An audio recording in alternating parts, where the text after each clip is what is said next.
안녕하세요. 변방 목사의 아침 묵상 2021년 9월 4일 토요일 아침입니다. 저는 개인적으로 이 토요일 날 아침에 조금 늦은 출발을 하는 시간의 사치를 누리는 그런 날입니다. 금요일 날 늦게까지 사역을 하고 쉼을 갖고 일주일에 하루 좀 여유를 갖고 쉬고 있습니다. 늘 느끼는 거지만 조금 더 쉰다고 해서 몸이 또 개운한 것은 아니라는 사실, 그런 것들을 느끼면서 오늘 아침 창세기 46장 28절로 34절 말씀을 통해서 진실을 품고 생명 살리는 일에, 이런 제목으로 말씀 묵상의 은혜를 나누겠습니다.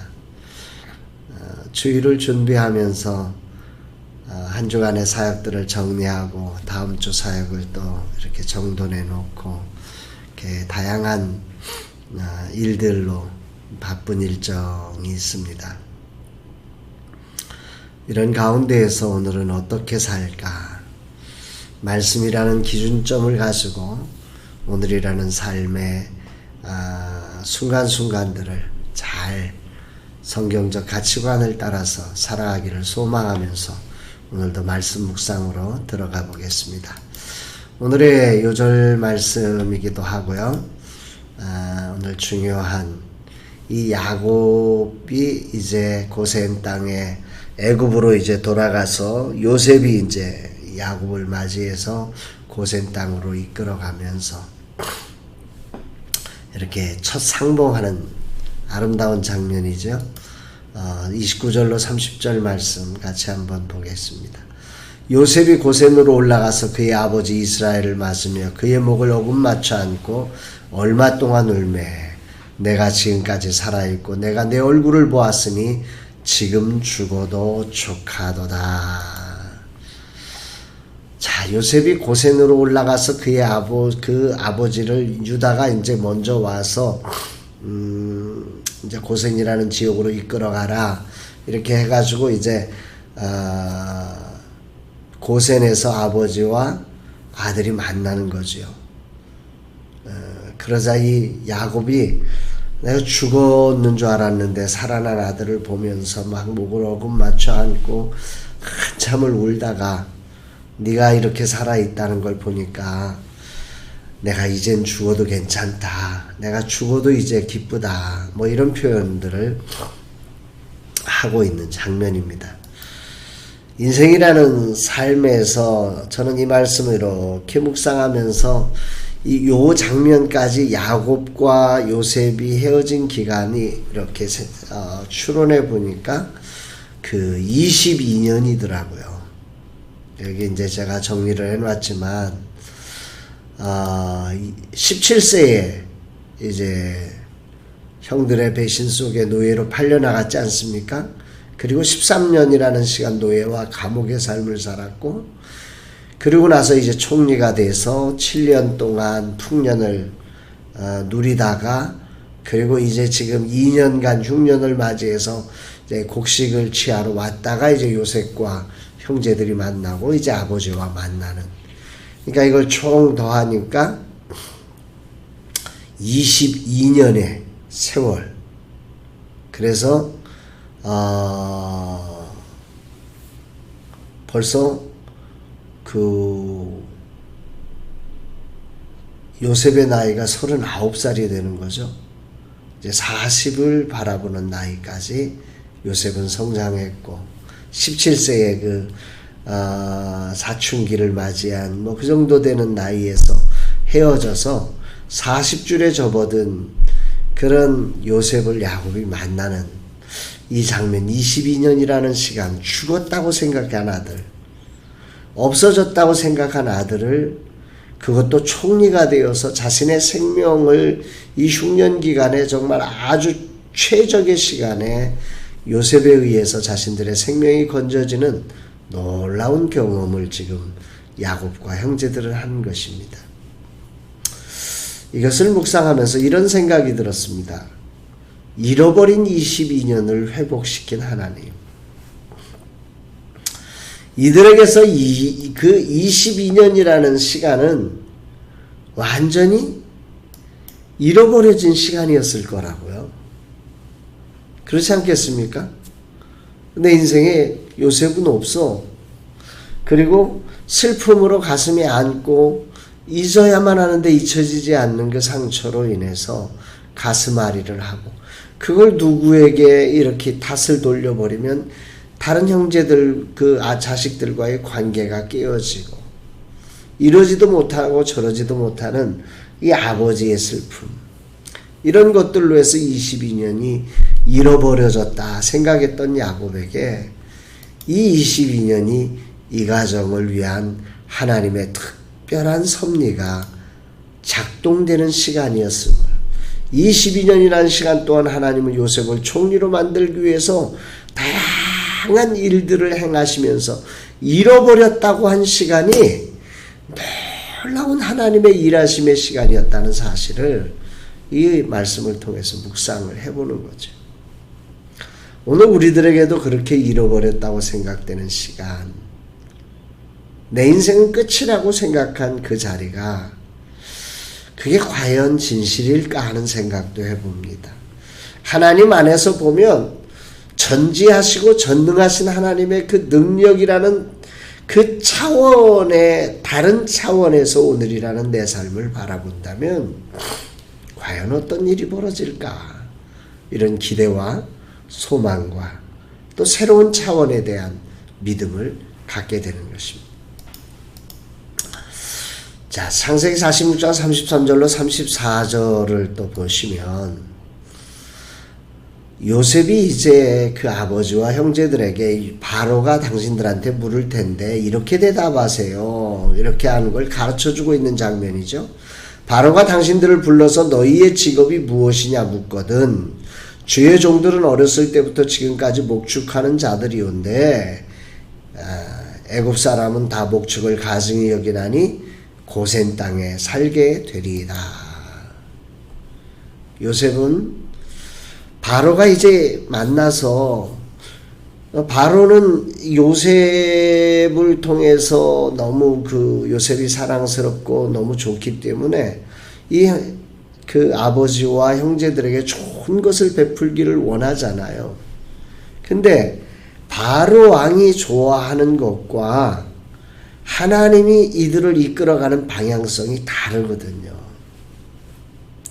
그래서 요셉은 오늘 이렇게 말하세요 라고 말을 하고 있는 거죠.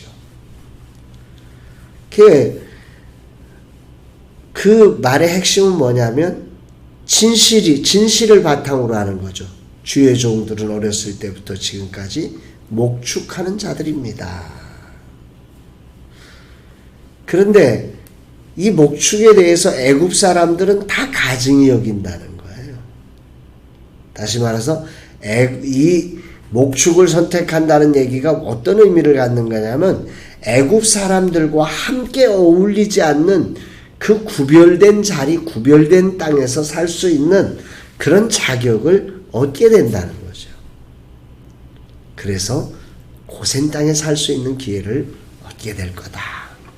이 고센 지역은 그 왕궁과의 거리가 있는 지역이거든요.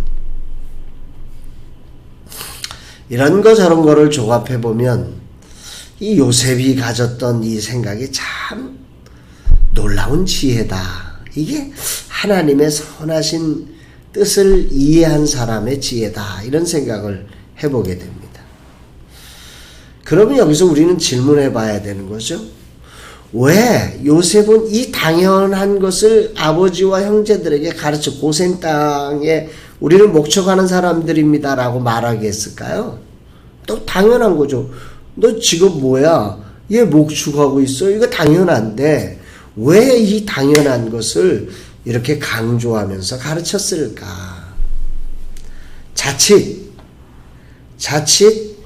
이 바로가 그들에게 아주 좋은 땅과 좋은 것들을 주기 위해서, 근데 그 가치라는 게 이스라엘이 가진 가치와 세상이 가진 가치가 다르거든요. 그래서 바로가 그 더 좋은 것을 준다고 하는 유혹 앞에 넘어가지 말도록 하기 위해서 요셉은 이 이야기를 하는 거예요.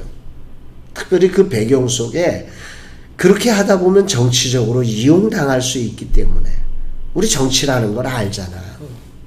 정치인들의 그 일거수일투족 다 살피는 그거 보면 정말 그 바로왕의 말을 듣고 애굽이 좋아하는 자리에 가놓고 나면 특혜다 뭐 온갖 말들이 다 나올 거 아니에요. 그래서 아무도 관심 갖지 않는 그 자리로 가게 하는 거죠. 더 하나 왕이 배려를 해준다고 하니까 형제와 그 자녀들의 욕망이 일어나잖아요.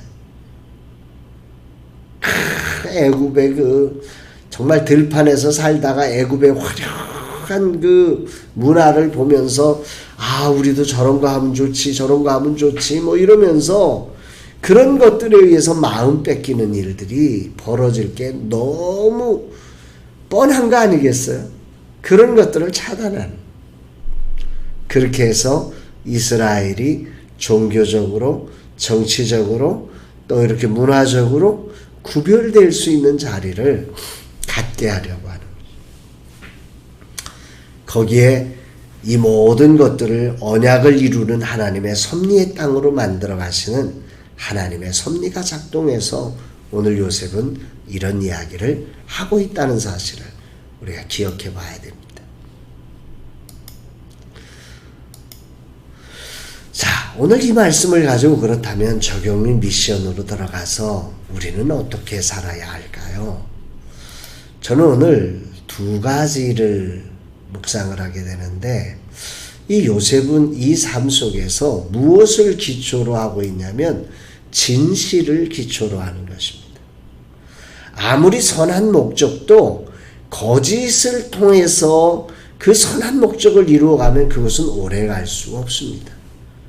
요셉은 이런 여러 가지를 고려해서 말을 하고 있지만 가장 중요한 것은 진실을 기초로 하고 있다는 사실인 거죠. 언제나 진실을 잃어버리는 것은 다 잃어버리는 것입니다. 또한 그 진실을 기초로 해서 고센 땅을 선택하게 되는데 그 목축을 선택을 하게 되는데 이것은 경쟁이 아니라 사명을 따라 생명 살리는 일에 집중하려고 하는 하나님의 비전을 알고 있는 요셉의 선택이었습니다. 애굽이 잘하는 것들과 함께 경쟁하면 이건 오래 못 갑니다. 이거 어느 날 한 방에 그냥 갚버리는 거죠. 그런데 애굽이 가증히 여기고 싫어하는 그러나 정작 고기는 먹어야 되는 그래서 이 필요는 늘 상존하고 있는 그래서 이 목축업은 이 애굽 땅에서 대접을 받을 수는 없지만 실익을 취할 수 있고 구별이 될 수 있는 최적의 자리라는 사실을 알기 때문에 오늘 이런 사역을 하고 있는 거죠. 그래서 오늘이라고 하는 라마나윗의 자리 또 저의 그 사역이 진실을 기초로 하고 경쟁이 아니라 사명을 따라 생명 살리는 일에 집중하면서 달려갈 수 있다고 하면 하나님이 매우 기뻐하시리라. 우리 라마나윗은 지금까지 대세를 쫓지 않고 정말 필요한 곳에 있는 그 필요성을 따라 우리의 삶을 운영해 가려고 노력해 왔습니다. 우리 라마나윗의 새로운 출발점에서도 경쟁을 따르지 않고 사명을 따라 집중된 그런 사역이 되었으리를 간절히 소망해 봅니다. 사랑하는 여러분, 오늘 하루 여러분의 삶은 어떠십니까? 우리가 자칫 진실을 버리고 살아남기 위해서 온갖 거짓을 동원하는 그런 삶의 자리를 갖고 있는 건 아닌지 돌아보면서 오늘 진실의 자리를 취하고 그리고 경쟁하고 이기고 승리하는 그런 세상적 가치가 아니라 정말 필요한 곳에 정말 가치 있는 일에 생명 살리는 일에 집중해서 달려가는 귀한 날 되기를 주의 이름으로 축복합니다. 사랑합니다, 여러분.